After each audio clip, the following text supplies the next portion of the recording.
నమస్కారం దుర్గా కుమార్ గారు. నమస్తే సుధాకర్ గారు, మన వీక్షకులు కూడా నా నమస్కారం. తాజాగా వైసీపీలో మరొక ఇద్దరి మంత్రులకైతే టికెట్ లేవనే వాదన అయితే బలంగా సాగుతుంది. అంబటి రాంబాబు కానివ్వండి లేదా విడుదల రజని, వీరిరువురి పట్ల కార్యకర్తలు నేతలు తీవ్ర అసంతృప్తితో ఉన్నారు. ఈసారి వీళ్ళకి టికెట్ ఇస్తే మేము పనిచేసేది లేదని చెప్పి చెబుతున్నట్టుగా ఒక వాదన అయితే వస్తుంది. సో నిజంగా అది నిజమేనంటారా? అంటే ఇప్పుడు మీరు చెప్పిన ఇద్దరు మంత్రులు కూడా వాళ్ళ మీద మొదటి నుంచి వివాదాలు ఉన్నాయండి. చిలకలూరుపేటలో విడుదల రజనీ గారి మీద అసంతృప్తి ఉంది. ఆమె గ్రూపులు ప్రోత్సహిస్తుంది ఆయన అక్కడ. రెండోది అంబటి రాంబాబు గారి మీద కూడా సత్తెనపల్లి నియోజకవర్గంలో కూడా చాలా వ్యతిరేకత ఉంది. మొన్న గడప గడప కార్యక్రమంలో బయటపడింది.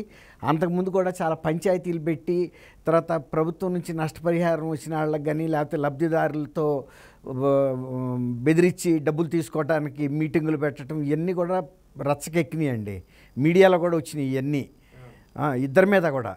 ఇప్పుడు యాక్చువల్గా రాంబాబు గారు రేపల్లి నియోజకవర్గానికి చెందిన వ్యక్తి. ఆయన సత్తెనపల్లి చూజ్ చేసుకున్నాడు. సరే కిందసారి గెలిచాడు. అంతకుముందు 2 సార్లు ఒకసారి 2019లోనే గెలిచింది ఈయన.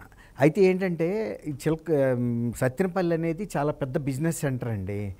దాంతో ఆయనకి అక్కడ చాలా బాగా మంచి పట్టు దొరికింది. అన్నిట్లో తలదోర్చడం, పంచాయతీలు పెట్టడం, ఆర్థికంగా కూడా బాగా డబ్బులు గుంజుతున్నాడు అనేది వైఎస్ఆర్సీపీ కార్యకర్తలే ఆయన మీద ధ్వజమెత్తుతున్నారు. అనేక సార్లు పార్టీకి ఫిర్యాదు కూడా చేశారు. ధర్నాలు చేసేరాక కూడా వెళ్ళింది ఆయన్ని అసలు ఈ నియోజకవర్గంలో ఉంచొద్దు, రేపల్ని పంపించేయండి, మేము పని చేయమనేది. అయినా కూడా అట్లాగే నెట్టుకుంటూ వచ్చారు. ఆయనకి మంత్రివర్గంలో ఉన్న సీనియారిటీ అంటే పలుకుబడి ముఖ్యమంత్రి గారి దగ్గర ఉన్న సన్నిహితం వలన. కానీ అది ఎంతో కాలం నిలబడదండి. ఇప్పుడు ఎట్లా వచ్చిందంటే అంబటి రాంబాబు గారిని ఎట్టి పరిస్థితుల్లో కనుక ఈ నియోజకవర్గంలో సీట్ ఇస్తే మేము ప్రతిపక్షాలకి సపోర్ట్ చేసి వాళ్ళని గెలిపిస్తామని వైఎస్ఆర్సీపీ వాళ్ళే అధిష్టానం దగ్గరికి పదే వెళ్తున్నారు బృందాలుగా. విజయసాయిరెడ్డి దగ్గరికి కూడా వెళ్ళింది పంచాయతీ. సత్యవటానికి ప్రయత్నిస్తారు కానీ ఆ స్టేజ్ దాటిపోయిందండి అది. కాబట్టి నేను అనుకోవటం ఇప్పుడు సొక్కా అంతా చిరుగులు పడితే వాటిని కుట్టించుకునే బదులు అవతల పారేసి కొత్త సొక్కా కుట్టించుకుని బెటరు. ఇప్పుడు ఆ పరిస్థితికి వచ్చింది ఈ 2 నియోజకవర్గాల పరిస్థితి కూడా.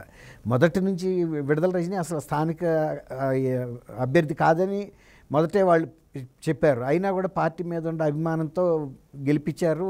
పార్టీ క్రమశిక్షణకు కట్టుబడి ఆమెని అన్ని విధాలా సపోర్ట్ చేస్తున్నారు అన్ని పథకాలలో కార్యక్రమాల్లో. కానీ ఆమె సొంత ఒక గ్రూప్ని తయారు చేసుకుని మిగిలిన వాళ్ళని దూరంగా పెట్టడం ఇవన్నీ ఇది కాదని మొన్న మధ్య ఏం చేశారంటే ఆమెని గుంటూరు వెస్ట్కి మారుద్దామని అనుకున్నారండి. అయితే గుంటూరుకి వెస్ట్కి మారుద్దామంటే వాళ్ళు కొంత అభ్యంతరం చెప్పారు. మొన్న మధ్య అనుకోకుండా ముఖ్యమంత్రి గారి కార్యక్రమం గుంటూరు టౌన్లో జరుగుతుంటే ఈమె కూడా పక్కనే ఉంది.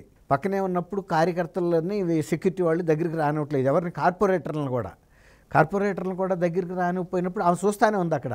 ఆమె చెబితే ఎలవ్ చేస్తారు. అది పలానా ఆయన కార్పొరేటర్ ఫలానా అంటే. కానీ ఈమె కూడా ఏదో తెలియనట్టుగా అంటే చిలకలూరుపేటలో కూడా అదే కంప్లైంట్ ఆయన మీద.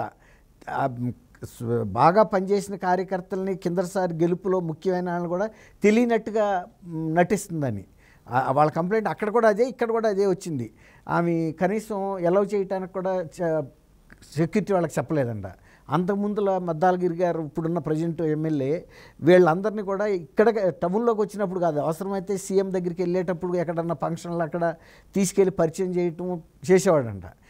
కనీసం మాకు మద్దాలగిరి గారి మాకు బెటరు, ఏం క్యాండిడేట్ ఇవి సొంత కార్యకర్తలని ఇప్పుడు పార్టీలో మేము కూడా ముఖ్యమంత్రి పక్కన ఉన్నప్పుడు లోకల్గా చూసే వాళ్ళకి మా మీద గౌరవం ఏర్పడుతుంది, మాకు కూడా గుర్తింపు ఉందనుకుంటారు.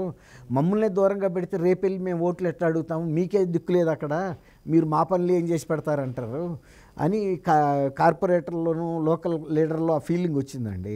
ఇప్పుడు మరి వెనక్కి తీసుకెళ్ళి చిలకలూరుపేటలో పెడతారా లేకపోతే గుంటూరు వెస్ట్లో పెడతారా? ఎక్కడ పెట్టినా అదే సమస్య. ఇప్పుడు ఆ స్వభావం అలాంటిది. ఆమె జనంలో కలవటం అనేది కొంచెం ప్రిస్టేజ్గా ఫీల్ అవుతుంది. కొంచెం కింద స్థాయి వాళ్ళు కార్యకర్తలు మనం వేరు, మంత్రులు ఎమ్మెల్యేలు అన్నట్టుగా. అట్లా ఉంటే కుదరదు కదండి. కార్యకర్తలతో కలిసిపోయి పనిచేయాలి. కానీ ఎలక్షన్లు అప్పుడు మాత్రం కార్యకర్తలు నాకు మొయ్యటానికి కావాలి. ఎలక్షన్లు అయిపోయి నేను మంత్రి ఎమ్మెల్యే అయిపోయిన తర్వాత వాళ్ళు వేరు నేను వేరు, అసలు నాకు వాళ్ళు ఎవడో తెలియదు అన్నట్టు మొహం పెడితే అవి ఎన్నాళ్ళు సహిస్తారు?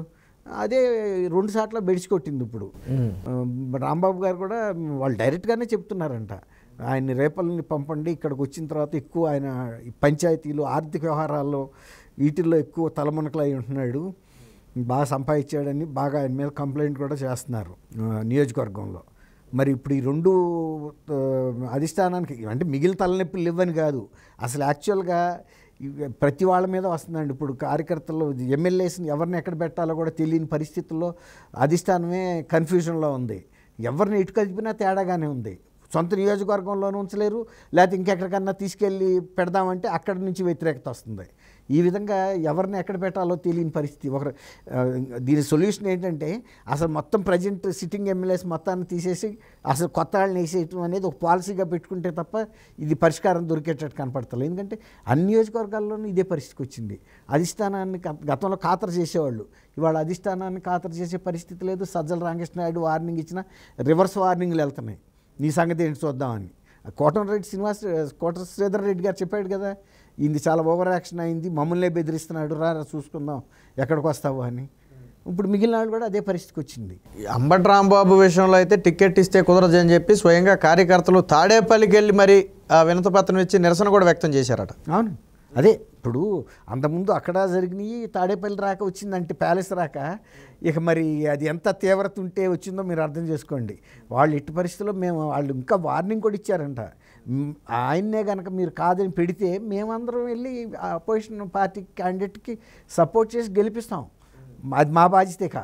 ఈయనైతే మేము ఇక్కడ గెలిపించే రోజా నగరి కూడా ఇదే పరిస్థితి. అదే అన్న, ఇప్పుడు వీళ్ళందరికీ అట్టాగే వచ్చింది. పైకేమో ఇన్ని డాంబికాలు పలుకుతున్నారు, సొంత నియోజకవర్గంలో కలిసి పనిచేయటం అనేది వాళ్ళకి రావటం లేదు. ఇప్పుడు అంతకుముందు ఇది గడప గడపకి వెళ్ళినప్పుడు కూడా ప్రతి వాళ్ళు ఈయన అంబటి రాంబాబు గారి గురించి అదే మాట్లాడారు. ఇప్పుడు వచ్చి మాట్లాడి నువ్వేం చేస్తావు ఇక్కడ, ఈ సమస్యలన్నీ ఉన్నప్పుడు వినకుండా నీ సొంత వ్యవహారాల్లో మునిగి తేలుతున్నావు, నీకు ప్రజల సమస్యలు ఎప్పుడు పట్టినాయి అని. అంటే కొంత ఒకటి ఏంటంటే ఆయన ఆ ప్రాంతంలో ఉండడు, రెండోది ఉన్నా కూడా వీళ్ళు కార్యకర్తలు చెబుతున్నట్టు ఆయన ఇట్లాంటి ఆర్థిక వ్యవహారాలు అది పెద్ద బిజినెస్ కేంద్రం సత్తెనపల్లి అనేది, వ్యాపార కూడలి. దాంతో ఆర్థికంగా లావాదేవీలు బాగా ఎక్కువ జరుగుతాయండి. ఆయన ఇళ్ల పంచాయతీలు, స్థలాల పంచాయతీలు, ఆర్థికంగా పంచాయతీలు ఇవన్నీ కూడా పెట్టు కూర్చునేటప్పటికి వీటితోటి కొన్ని ఆరోపణలు కూడా వచ్చినాయి కదా. అమ్మాయి పేరు ఏంటి, ఇద్దరు లేడీస్ ఫోన్ సంభాషణలు, సంజనా సుకన్య, వాళ్ళిద్దరు పాపులర్ అయిపోయారు ఆంధ్రప్రదేశ్ మొత్తం మీద. ఆ రెండు పేర్లు ఇక్కడ బీఆర్ఎస్ పార్టీ ఉన్నప్పుడు రాహుల్ అనే విలేకరు ఉండేవాడు చూడండి, మాట్లాడితే సీఎం గారు రాహుల్ అనేవాడు. ఇప్పుడు ఆ సంజనా సుకన్య అనే పేర్లు అసలు ఆంధ్రప్రదేశ్లో అసలు చాలా పాపులర్ అయిపోయినాయి ఆయన మూలన్న. మరి వాళ్ళు ఎవరు ఎక్కడ ఉంటారో ఎవరికి తెలియదు. కానీ ఇప్పుడు ఇంత వ్యతిరేకత ఉన్నప్పుడు సరే అభ్యర్థులను మార్చిన అది వైసీపీకి ప్లస్ అవుద్దా? వాస్తవంగా అది అభ్యర్థుల మీద వ్యతిరేకత అంటారా లేదా పార్టీ మీద వ్యతిరేకత అంటారా? అది ఇప్పుడు ఈ ఇద్దరు క్యాండిడేట్స్లో అయితేనేమో వీళ్ళిద్దరు ప్రవర్తన కూడా ఉందండి.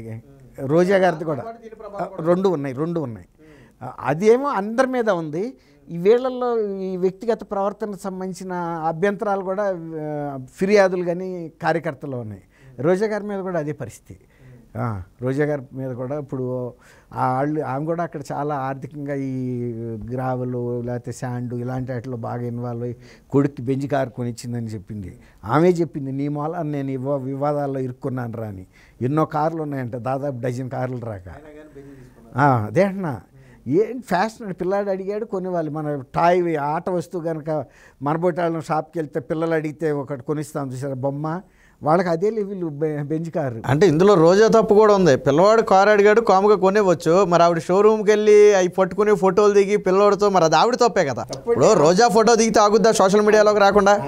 అలాంటప్పుడు కారు కొనేవాళ్ళంటే గప్చిప్గా కొనివ్వచ్చు. మీరు అన్నట్టు షోరూమ్ వాళ్ళకి ఫోన్ చేసినా తీసుకొచ్చి దానికి అక్కడ హంగామా చేసుకోక్కర్లా.